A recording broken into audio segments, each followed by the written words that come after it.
It's time now for Trail Tales.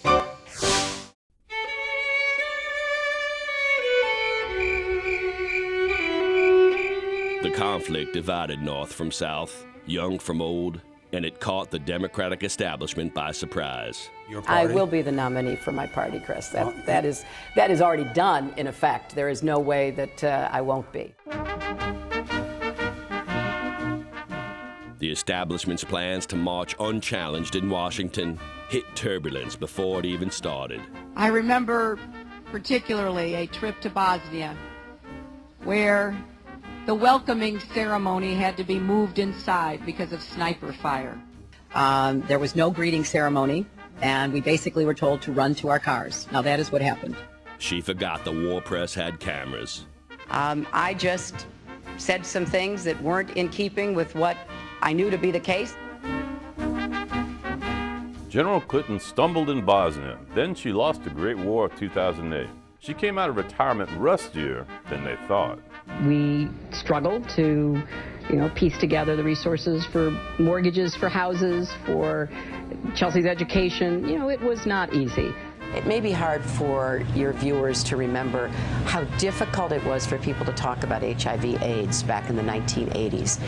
And because of both President and Mrs. Reagan, in particular Mrs. Reagan, we started a national conversation. And obviously, Secretary Clinton quickly realized the error that she had made, and she put out a statement.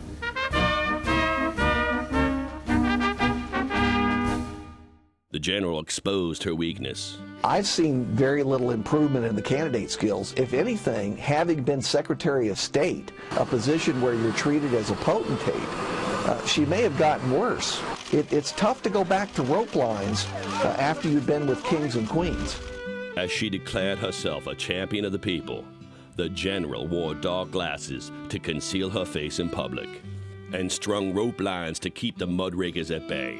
And as winter set in, her vast army bogged down on the snowy plains of Iowa. I think the people of Iowa have sent a very profound message to the political establishment. To the establishment, Senator Bernard Sanders was old and rumpled, nothing more than a silly nuisance to inevitable coronation of General Clinton. Why would the Democrats nominate someone who's not even a Democrat? To me, it really doesn't make any sense. The old guard scoffed at the insurrection from the small green mountain state and lashed young women who would not fall in line. There's a special place in hell for women who don't help each other. Madeleine Albright. But to the dead-ridden young masses, Sanders was a burning supernova of charisma.